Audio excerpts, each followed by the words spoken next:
शुक्लाम्बरधरं विष्णुं शशिवर्णं चतुर्भुजं प्रसन्नवदनं ध्यायेत् सर्वविघ्नोपशान्तये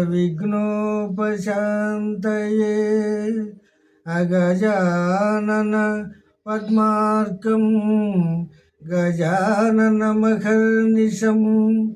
अनेकदन्तं भक्तानां एकदन्तमुपास्महे एकदन्तमुपास्महे।